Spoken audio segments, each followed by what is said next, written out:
Maaf kalau Anda tinggal tidak dekat pantai, saya sedikit menggoda Anda dengan pantai ya. Inilah kondisi Sanur Beach saat ini. Balik lagi ke masalah video saya. Percakapan saya dengan saudara Jakar ini membuat saya akhirnya yakin bahwa ada beberapa kosakata yang saya bahas di video yang berikut nanti itu sebenarnya berasal dari kemungkinan besar bahasa Portu ya. Nanti Jakar, nanti kamu lihat apakah, maaf, bro, lihat itu apakah bahasa Belanda apa bahasa Portu. Dua kosakata yang saya maksud adalah mai dan lenso, lencu. Kalau di Kupang bilang lencu, di Ambon kalau tidak salah lenso, dan di Timor Leste dulu lenso. Sepertinya ini dari bahasa Portu, karena kalau Timor Leste menggunakan lenso, lencu sama. Tapi nanti dilihat ya, kalau ada yang punya sumber informasi jelas mengenai ini, silakan saja di kolom komen dipasang ke sana ya. Jauh lebih bagus kita belajar sejarah supaya tidak lupa.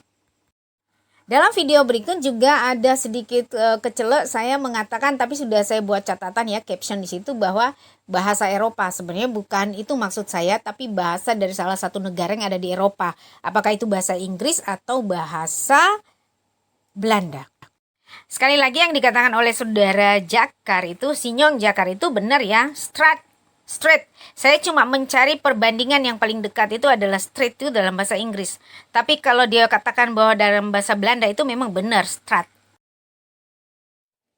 Halo teman-temanku sayang, bersaudaraku semua. Jumpa lagi dengan saya di video saya kali ini masih mengenai bahasa Kupang yang diperkaya dengan bahasa asing. Halo Mbak Family sayang, kakak nyong, kakak nona, adi nyong, adi nona, om, tante, sus, bror. Hari ini kita akan lanjutkan di topik yang berikut ya, tentang bahasa asing yang memperkaya bahasa Kupang. Pertama-tama saya ingin memulai dengan kata mai. Anda tentu familiar dengan kata mai. Kata ini selalu saya dengar ketika saya berada di Timor Leste. Orang Timor Leste itu yang keturunan, dulu kami menyebutnya Timor Timur, karena kami di sana itu ketika Timor Leste, Timur Timur masih menyatu dengan Indonesia. Dan orang Timor Leste yang campuran Portu, keturunan Portugis, biasa disebut mistisu atau mistisa. Jika mereka menikah, anak-anak mereka akan memanggil orang tua mereka mai dan pai. Mai untuk mama dan pai untuk ayah. Saya mengamati ini dan saya sedikit agak heran. Saya pikir ini adalah karena pengaruh bahasa asing, terutama bahasa Eropa ya, pengaruh Eropa. Karena Timor Leste yang dijajah oleh Portugis, Timur Timur ya, dan Indonesia yang dijajah oleh Belanda, bagian barat pun dijajah oleh Belanda. Jadi mengapa dia menggunakan bahasa yang sama, mai dan pai? Nah ini saya belum ketemu, saya lupa menanyakan masalah ini. Tapi ada lagi satu yang sama, yaitu lenso, lencu. Kalau kita zaman dulu bilang lencu itu untuk sapu tangan. Timor Leste juga menggunakan lenso, di Ambon juga menggunakan lenso, dan saya belum ketemu lenso ini dari bahasa apa. Tapi kalau penggunaan mai itu di Kupang untuk agak sedikit kurang enak ya. Well, kosakata yang berikut adalah nis. Aduh saya lupa, pokoknya dia nis. Kita dulu masih kecil, kalau kita nis atau bersin, orang tua selalu ucapkan nis, ikut. Jadi nis itu bukan bahasa kampung, bahasa Inggrisnya sneezing. Dan bahasa Belandanya kalau tidak salah pronunciation-nya itu niesen. Pronunciation-nya saya tidak bagus. Balik lagi ke mai tadi itu ya. Mai itu tidak kasar kalau di Timor Leste, itu bahasa yang terhormat untuk ibu. Tapi kalau di Kupang, biasa kalau orang sebut anjing, anjing mai, anjing betina atau anjing mai ya, jarang bilang anjing mama. Kosakata yang berikut adalah kleed. Orang tua dulu biasa menyebut baju itu dengan kleed. Kalau bahasa Belanda bilang kleed, tapi pronunciation-nya saya tidak terlalu pandai untuk menyebutnya. Jadi Anda bisa dengar sendiri dari Google Translate. Kalau dalam bahasa Indonesia umumnya kita bilang gaun, ya, dari bahasa Inggris gaun. Gaun. Sebelum kita bicara tentang brok, celana, Anda ingat bahwa lulu yang dipakai di Kupang hanya ada di Kupang dan di Jakarta itu sebenarnya konon, menurut cerita orang Tempo dulu adalah berasal dari kata you, yang tidak bisa disebut salah satu orang itu dapat pengaruh orang-orang Cina zaman dulu biasa bilang you tuh lo. Jadi itulah dari sana awalnya. Jadi lo itu tidak kasar tapi you. Selain clay tadi ada yang namanya brook. Orang tua zaman dulu biasa bilang gini, pakai brook dulu. Itu dari bahasa Belanda, tapi cara pengucapannya tuh agak susah ya. Brook, agak brook. Tulisannya brook, bahasa Belanda. Jangan dibully ya, karena bahasa Belanda tuh memang agak susah. Jadi harus orang tinggal biasa sama orang-orang Belanda baru ucapannya itu, pronunciation-nya tuh agak bagus. Sama seperti bahasa Portugis juga begitu. Yuk, kosakata yang berikut adalah long dress dan short dress.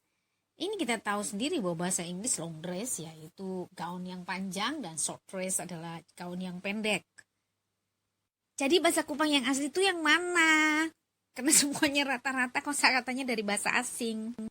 Ada lagi ketika Anda bicara tentang Anda mau kemana, orang tanya mau kemana? Mau pi pasiar doh.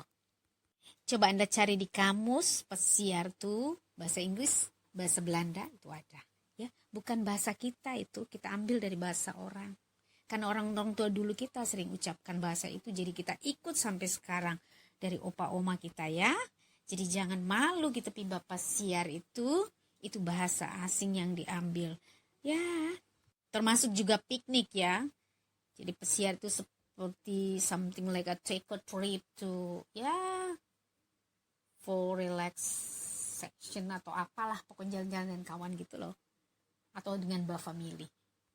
Nah, ngomong bah family nih, orang di timur kalau ngomong bah saudara dulu, zaman saya dulu itu selalu bilang bah family, tidak bilang bah saudara. Sekarang baru bilang bah saudara, tapi dulu bah saudara, bah family lebih sering, ketong masih bah family.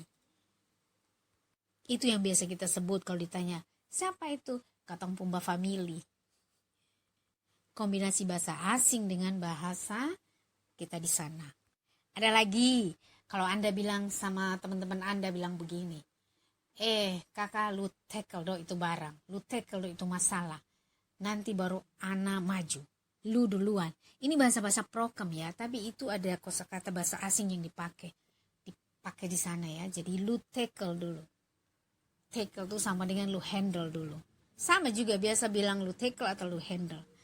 Keren kan? Bahasa Kupang rata-rata bukan bahasa kita, tapi kita comot. Dari orang tua dulu mengambil bahasa asing. Jadi bahasa-bahasa dia yang kita pakai, yang ditinggalkan itu adalah bahasa kosakata dari bahasa asing yang paling banyak. Baiklah, di video yang berikut saya akan bahas mengenai ketong, besong, kitong, dorang. Oke, sampai jumpa di video berikut. Untuk sementara ini dulu. Kalau beberapa kosakata yang tidak sempat saya bicarakan, saya tulis di bawah ya. Anda sudah tahu. Sampai jumpa di video berikut. Mohon maaf kalau ada salah kata. Saya berharap Anda tidak membuli saya. Mohon maaf, saya bukan ahli bahasa dan saya pikir kita sama-sama belajar dan ini memang yang bisa saya bagikan untuk Anda. Terima kasih. Salam Tanah Timur lebih baik. Yuk, mari kita lestarikan budaya yang ditinggalkan oleh leluhur kita. Kita bangga dengan Tanah Timur, dengan kekayaannya. Kekayaan budaya, kekayaan alamnya. Dade, itu bukan bahasa kita, tapi itu bahasa asing. Dak, bahasa Belanda ya. Sampai jumpa lagi di video yang berikut. Dak.